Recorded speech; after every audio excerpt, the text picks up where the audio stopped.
नमस्कार दोस्तों, मैं हूं आर डी प्रजापत और स्वागत करता हूं आप सबका स्टडी ऑन यूट्यूब चैनल के आज 20 जून 2020 के करंट अफेयर्स के वीडियो में। दोस्तों, आज के करंट अफेयर्स की पीडीएफ आप हमारे टेलीग्राम चैनल से डाउनलोड कर सकते हैं। दोस्तों, अगर आप हमारे चैनल पर नए हैं और ये वीडियो देख रहे हैं तो प्लीज़ आप वीडियो को अंत तक देखिए। आपको पसंद आता है तो आप लाइक करिए, शेयर करिए और स्टडी ऑन यूट्यूब चैनल को आप सब्सक्राइब करके बेल आइकन जरूर से प्रेस करिए ताकि आने वाली वीडियोज़ की नोटिफिकेशन आपको सबसे पहले मिल जाए। अब दोस्तों, चलते हैं आज के मोटिवेशन विंडो की ओर, जहां चर्चा करेंगे हम एक बेस्ट मोटिवेशन कोट की। अगर एक दिन अपने आप पर गर्व करना है तो आज हार न माने। जी हाँ दोस्तों, अगर आने वाले फ्यूचर में आप ऐसा देखना चाहते हैं कि मतलब आप अपने आप पे गर्व करें, तो ऐसा चाहने के लिए कि आप अपने आप पे गर्व करें तो उसके लिए आज एक चाहत रखनी है। वो क्या कि आपको हार नहीं माननी है। बिना हार माने आपको मेहनत करनी है, तभी आप जो है आने वाले टाइम पे अपने आप पे गर्व महसूस कर पाएंगे कि वाकई में जो मैं मेहनत किया था उसका फल मुझे मिला है। ठीक है दोस्तों, इसी दमदार मोटिवेशन कोट के साथ में शुरू करेंगे आज 20 जून 2020 का करंट अफेयर्स। उससे पहले चर्चा करेंगे हम कल का प्रश्न के जवाब की। तो कल हमने प्रश्न पूछा था कि कौन सा राज्य मनरेगा के तहत श्रमिकों को सबसे ज़्यादा रोजगार देने वाला बना है। ऑप्शन है राजस्थान, छत्तीसगढ़, उत्तर प्रदेश, इनमें से कोई नहीं। तो आप में से कुछ लोगों ने इसका आंसर दिया है और इसका जो सही आंसर है वो है उत्तर प्रदेश। ठीक है, इसकी बेसिक डिटेल्स की हमने कल चर्चा की थी और यहाँ पे आप देख सकते हैं, यहाँ पे कुछ बेसिक डिटेल्स है।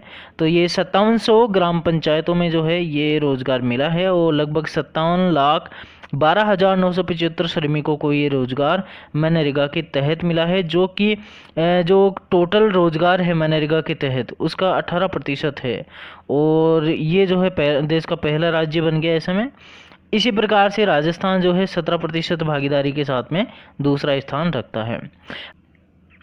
हमारा पहला क्वेश्चन है दोस्तों, हाल ही में किस राज्य की सरकार ने 18 जून 2020 को मास्क दिवस के रूप में मनाया है। ऑप्शन है उड़ीसा, उत्तर प्रदेश, कर्नाटक, इनमें से कोई नहीं। तो यहाँ पे ऑप्शन सी सही है दोस्तों।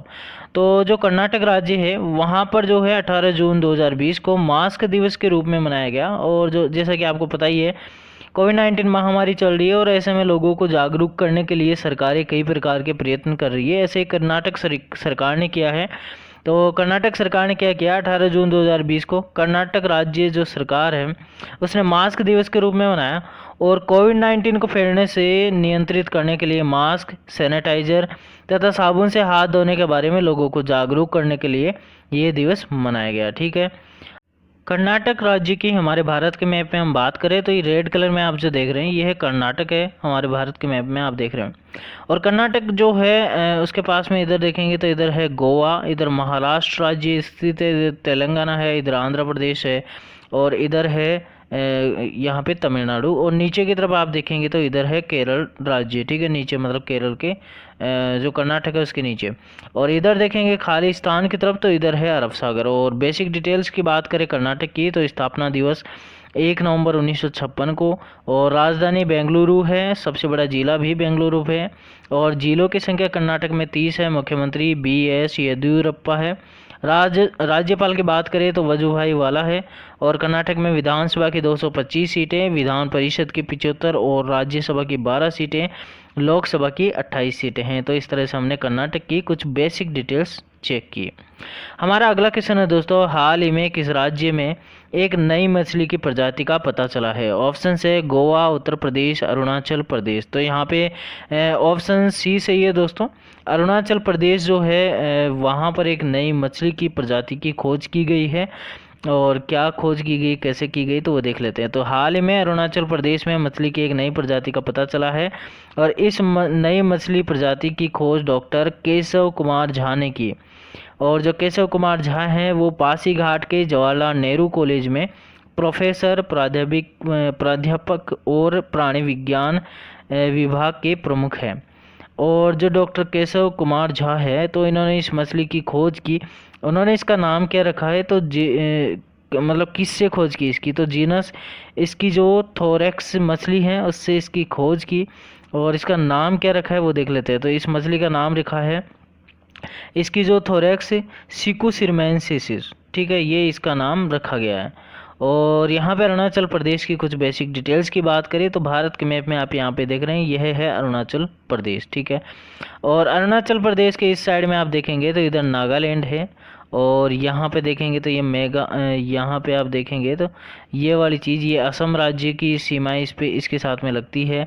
इधर भूटान का क्षेत्र आ जाता है, मतलब भूटान जो देश है उसकी सीमा इससे लग जाती है। और इधर म्यांमार है, यहाँ पे चाइना का जो है बॉर्डर यहाँ पे लग जाता है, ठीक है। तो इस तरह से अरुणाचल प्रदेश की हमारे भारत के मैप में स्थिति हो गई। अब अरुणाचल प्रदेश की कुछ बेसिक डिटेल्स की बात करें तो इसका गठन हुआ 20 फरवरी 1987 को। राजधानी ईटानगर है। अरुणाचल प्रदेश का जो सबसे बड़ा जिला है वो भी ईटानगर है।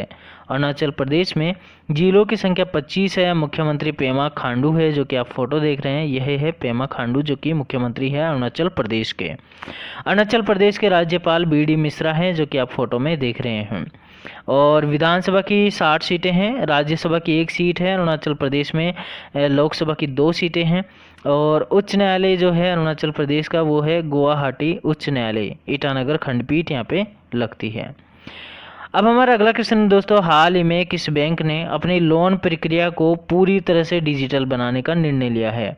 ऑप्शन है state bank of India, Punjab national bank, bank of Baroda, इनमें से कोई नहीं। यहाँ पे ऑप्शन सी सही है दोस्तों। बैंक ऑफ बड़ौदा जो है उसने अपनी जो लोन प्रक्रिया है उसको पूरी तरह से डिजिटलाइज करने के लिए निर्णय लिया है।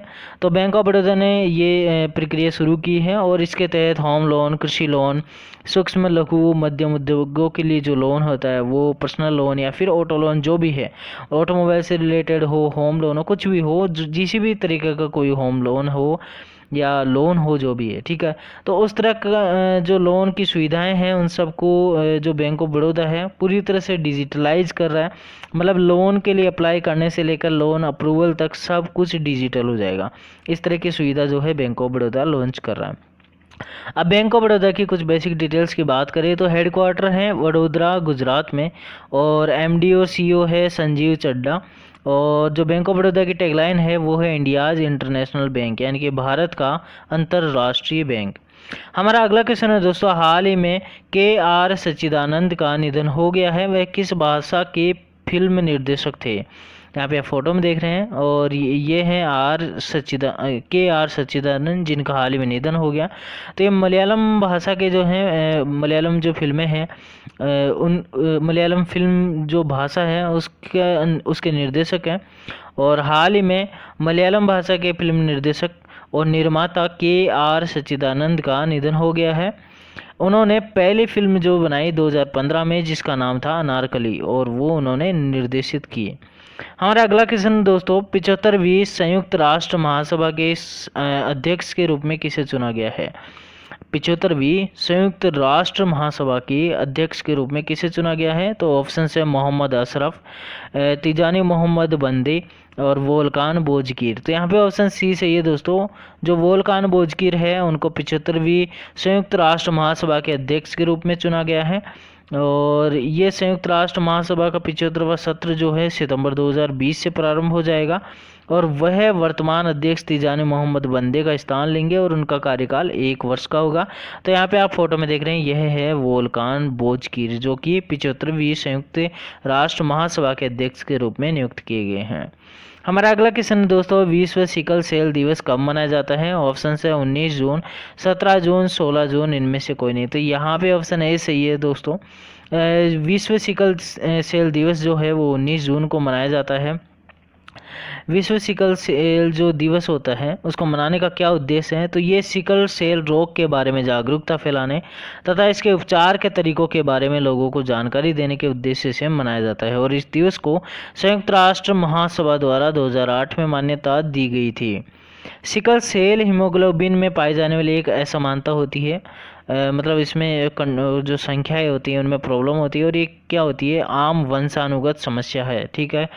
और देख लेते हैं इसकी क्या डिटेल्स है। तो सामान्य अवस्था में लाल रक्त कणिकाएं गोलाकार तथा उनका जीवन काल 120 दिन का होता है, परंतु अगर जिसको सिकल सेल की प्रॉब्लम है तो इस समस्या के कारण क्या होता है, लाल रक्त कणिकाएं जो होती है हंसियाँ यानी दांतली जो होती है जिससे रंजका वगैरह काटते हैं उसके आकार की हो जाती है, और थोड़ी कठोर भी हो जाती है, तथा उनका जीवन काल जो होता है वो केवल 10 से 20 दिन ही रह जाता है। तो इस तरह से विश्व सिकल सेल दिवस के प्रति जो है जागरूकता फैलाने के लिए मनाया जाता है। ठीक है, और अगला क्वेश्चन है दोस्तों हमारा, प्रधानमंत्री भारतीय जनऔषधि परियोजना यानी कि PMBJP का क्रियान्वयन किस केंद्रीय मंत्रालय द्वारा किया जा रहा है? ऑप्शंस है यहाँ पे गृह मंत्रालय, स्वास्थ्य मंत्रालय, रसायन और उर्वरक मंत्रालय। तो यहाँ पे ऑप्शन सी सही है दोस्तों। प्रधानमंत्री भारतीय जनऔषधि परियोजना जो है उसका क्रियान्वयन रसायन और उर्वरक मंत्रालय द्वारा किया जा रहा है। ठीक है, और प्रधानमंत्री जन औषधि योजना यानी कि आपको पता है यहाँ पे ऑप्शंस है, ऑप्शन क्या है यहाँ पे, जो इसकी शॉर्ट फॉर्म वो है PMBJP। तो रसायन और उर्वरक मंत्रालय की एक पहल है और ये योजना जन औषधि केंद्रों के विशेष आउटलेट्स के माध्यम से उच्च गुणवत्ता वाली जो दवाएं हैं उनको सस्ती कीमतों पर उपलब्ध कराने का प्रयास करती है। और हाल ही में जन औषधि सुविधा सैनिटरी नैपकिन को 6300 से अधिक प्रधानमंत्री जन औषधि केंद्रों पर प्रति पेड़ ₹1 के न्यूनतम मूल्य पर उपलब्ध कराया जा रहा है। मतलब जो लेडीज़ जो होती है पीरियड्स के टाइम पे जो पैड यूज़ करती है वो ₹1 प्रति पेड़ की कीमत के हिसाब से, यानी कि बहुत कम कीमत के हिसाब से जो है प्रधानमंत्री भारतीय जनऔषधि जो परियोजना है उसके तहत प्रोवाइड किया जा रहा है। और ये हमारे देश के 6300 से भी अधिक जो प्रधानमंत्री जनऔषधि केंद्र है वहाँ पर ये सुविधा दी जा रही है। और इसी के साथ अन्य जो दवाएं हैं उन पर भी रियायत दी जा रही है इस योजना के तहत।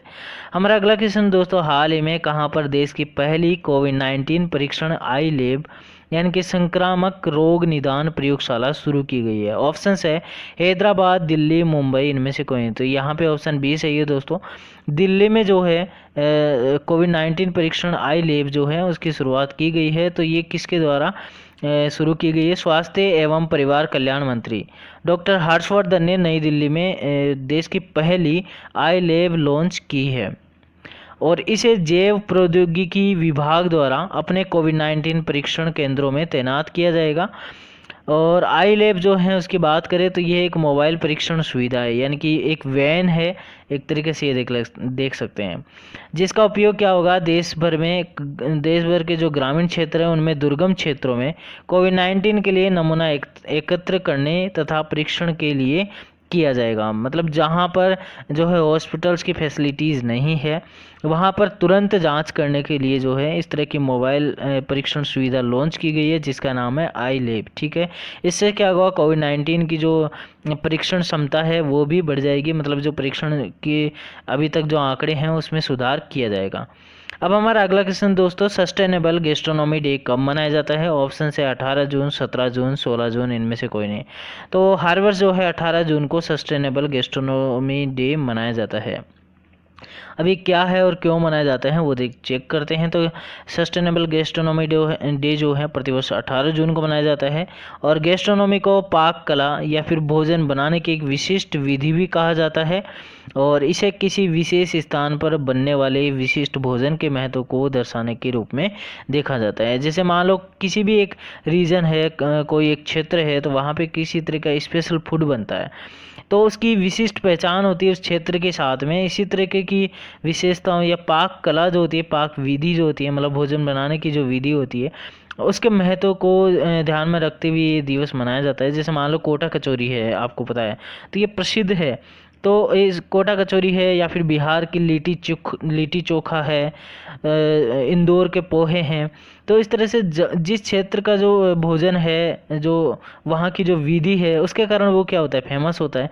और उनके महत्व को बनाए रखने के लिए, क्योंकि क्या होता है एक क्षेत्र से दूसरे क्षेत्र पर कोई लोग जाते हैं तो उस नाम से अगर उस भोजन को खरीद के खाते हैं और वो उसके प्रति आकर्षित होते हैं तो क्या होता है, मतलब वो पाक कला क्या है, जीवंत है, उसको बनाए रखा जा रहा है। तो वो जो है किसके तहत बनाई जा रही है? सस्टेनेबल गैस्ट्रोनॉमी डे, यानी कि पाक कला से संबंधित ये जो है क्षेत्रों को या संस्कृति को जोड़ने का एक तरीके से काम करता है। ठीक है, ये डे। तो इस तरह से ये हमारे आज के जो है करंट अफेयर्स के प्रश्न हो गए।